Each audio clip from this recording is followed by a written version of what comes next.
चलिए मैंने आ गई हूँ वापस अपने फिजियोथेरेपी सेशन से। Now it is time to shoot the next half of my video. तो मैं बात कर रही थी चाइल्ड साइकोलॉजी पे।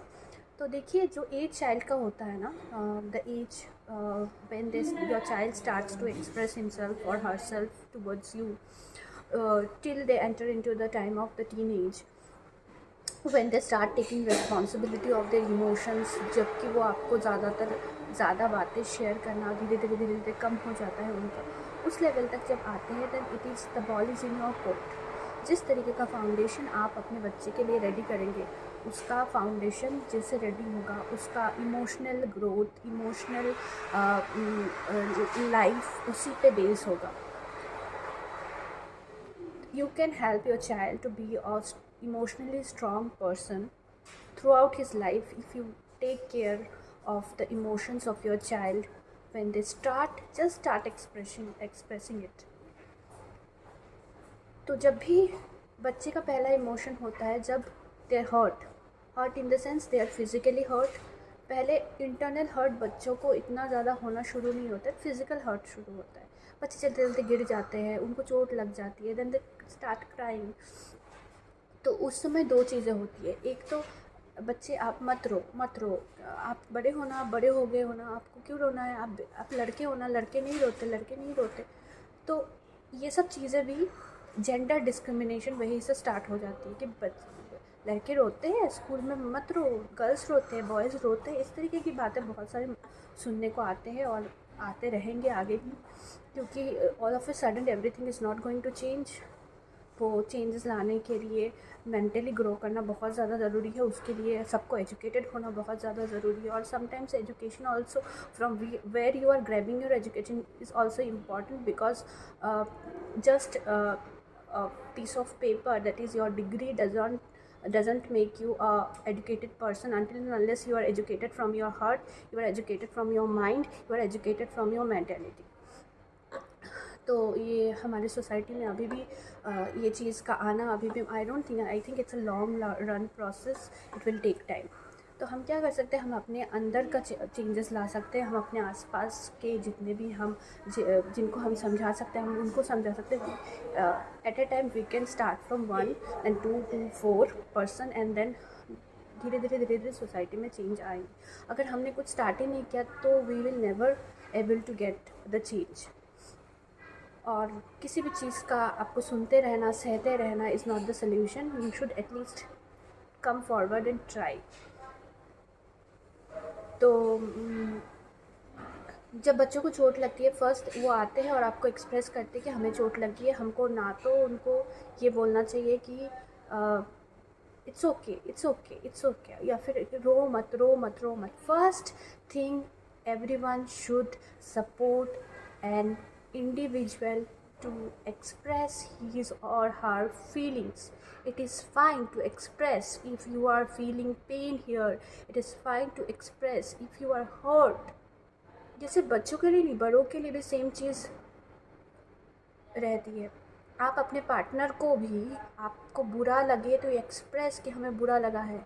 आप किसी उनके एक्टिविटी से if you are feeling good, you should express that whatever you have done for me, I am feeling grateful, I am feeling overwhelmed for whatever you have done for me. It is very important. Nowadays we are trying to act very smart, दिखाना कि we are smart, but अंदर से हम लोग खोखले होते जा रहे। हमें अंदर the strength whatever you are having, जो बाहरी स्ट्रेंथ है उससे ज़्यादा इम्पॉर्टेंट है आप अंदर से कितने स्ट्रॉन्ग हो, आप अंदर से कितने गहरे हो, आप अंदर से कितना दूसरों को समझ सकते हो। That is more important in life. अगर कोई ये सोच रहा है कि उसके पास बहुत सारी लग्जरी है, then this person is the king of the jungle, then it is the wrong thinking on wrong mentality. जब तक आप अंदर से सेटिस्फाइड नहीं हो, जब तक आप अंदर से क्लीन नहीं हो, जब तक आप अंदर से आपके वैल्यू सिस्टम में क्लियरिटी नहीं है, आप कुछ भी नहीं हो। A personality can never ever be compared, should not should not be considered to be equal with the amount of money that person is earning or the amount of money that person is having in the bank account. Your personality is the way you treat others. Your personality is the way you have the feelings for others. That is what I feel. तो please help your child to express the feelings. जब वो लोग अपने feelings को 1-to-1 express करना सीखेंगे तब वो अंदर से बहुत ज़्यादा स्ट्रॉन्ग होते जाएंगे. जितना आप दूसरों को फीलिंग्स को दबाने के लिए कहोगे उतना ज़्यादा वो फ्यूचर में अब अंदर से वीक होते जाएंगे. मेरे बच्चों के एज ग्रुप के जितने भी मदर्स हैं मैं उनसे रिक्वेस्ट करती हूँ, whenever your child is expressing any feeling towards you, may it be the anger, may it be the jealousy, may it be the pain, may it be the उनको कोई चीज़ अच्छा नहीं लग रहा है, please allow them to express. There is nothing wrong in expressing things. That will create a foundation where they will become very confident. Wherever they are going, they can express their feelings. ये रहा पहला point. I hope मैं बहुत ज़्यादा clarity के साथ बात कर रही हूँ. दूसरा पॉइंट है कि जब बच्चे गिर जाते हैं तो हम ऐसे देखते हैं, people are dabbing the floor, और जिससे चोट लगे उसको ऐसे फट मारते हैं ताकि उनको समझाया जाए, अरे तुमको चोट लगी है तो उसको मार दिया, चोट नहीं लगी. This is wrong. ये बहुत ज़्यादा गलत आपके बच्चों के अंदर डालेगा सोच, जो कि फ्यूचर में वो लोग सोचेंगे कि किसी ने मुझे चोट पहुंचाया तो to get the satisfaction I should again उसको चोट पहुंचा दिया तो आई विल बी सेटिस्फाइड. नहीं, आपको जब भी चोट लगती है किसी भी चीज़ से, जब आप अंदर से टूटते हो तो उस इंसान को चोट पहुंचाना will never ever give you that satisfaction. इसका सलूशन क्या है? अपने आप को हील करना. दूसरे लोग आपके साथ क्या कर सकते, it is not in your hands. You can not compare कि मैं उनके जगह पे होती तो मैं ये करती, मैं उनके जगह पे होती थी तब मैंने उनके साथ ये नहीं किया था, अब वो मेरे जगह पे है तो वो मेरे साथ ये क्यों कर रहे. क्यों? इस क्यों का, बड़े से क्यों का इस यूनिवर्स में कोई भी आंसर नहीं है. बिकॉज एवरी इंडिविजुअल पर्सनैलिटी अलग है.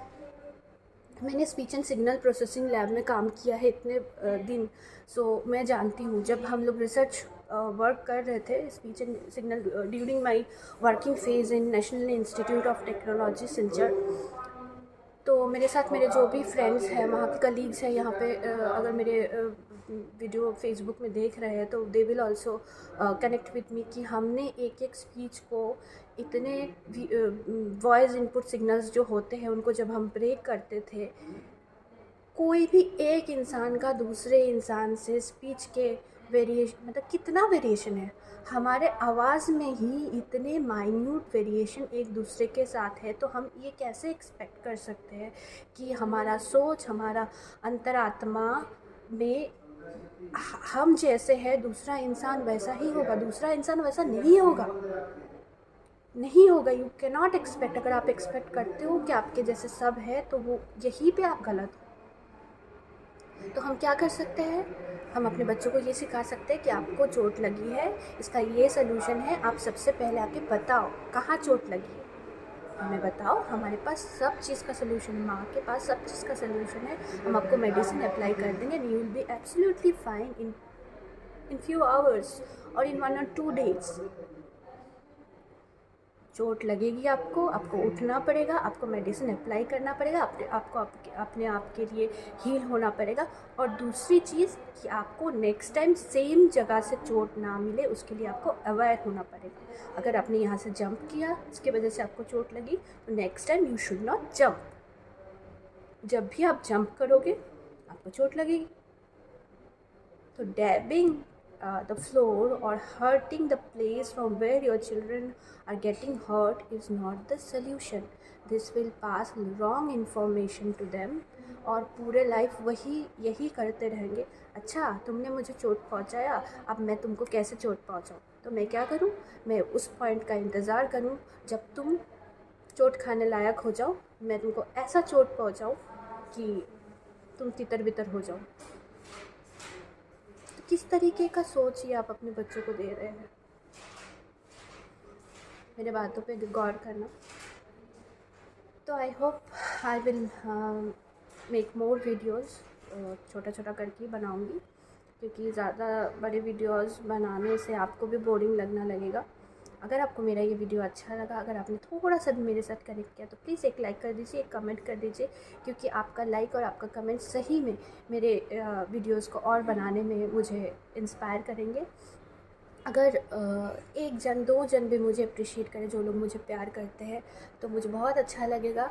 और बहुत जल्द मैं यूट्यूब के चैनल के लिए भी काम कर रही हूँ, पर एक्चुअली क्या होता है ना, मैं आपको फ्रैंकली बोलूँ, मेरे पास इतनी सारी रिस्पॉन्सिबिलिटीज़ है कि टाइम निकालना मेरे लिए बहुत ज़्यादा मुश्किल हो जाता है। ऊपर से ये जो फिज़ियोथेरेपी का जो मैं टाइम अपने लिए निकाल रही हूँ ना, वो भी 1.5 साल पेन सहने के बाद I have decided to now work on my health. तो उसका भी जो टाइम होता है ना, तो वो काफ़ी सारा टाइम मेरा निकल जाता है। तो फिर आके फिर बाकी फिर भी now I have started to work on my patient, whatever I feel good I will do that. और मैं आशा करती हूँ मेरे इसमें से आप लोगों को भी थोड़ा अच्छा लगेगा। तो प्लीज़ मेरे चैनल को लाइक कर दीजिएगा। यूट्यूब का चैनल बहुत जल्दी मैं उस पर काम कर रही हूँ, आने वाला है, तो मैं आपको लिंक शेयर कर दूँगी। और तब तक के लिए आप फेसबुक पे मेरे साथ बने रहिए।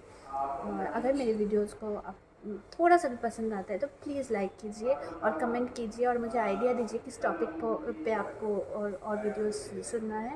आपका अप्रिसिएशन मेरे लिए बहुत ज़्यादा मायने रखता है। तब तक के लिए बाय बाय फ्रेंड्स, और मैं बहुत जल्दी आऊँगी आप नया वीडियो लेके। मैं कोशिश करूँगी एकदम एवरीडे मैं वीडियोस छोड़ पाऊँ। तो आप लोग हेल्दी रहिए, हेल्दी खाइए, और सबसे ज़्यादा इम्पॉर्टेंट है कि मेंटली बहुत ज़्यादा हेल्दी रहिए। कल 26 जनवरी है, इसके लिए आप लोगों को बहुत बहुत शुभकामनाएं। सब मिलके बहुत ज़्यादा एंजॉय कीजिए। मैं भी कोशिश करूँगी 26 जनवरी के ऊपर एक वीडियो अच्छा सा फ्रेश सा आप लोगों के लिए बनाने के लिए। और थैंक यू, तब तक के लिए thank you so much, bye bye.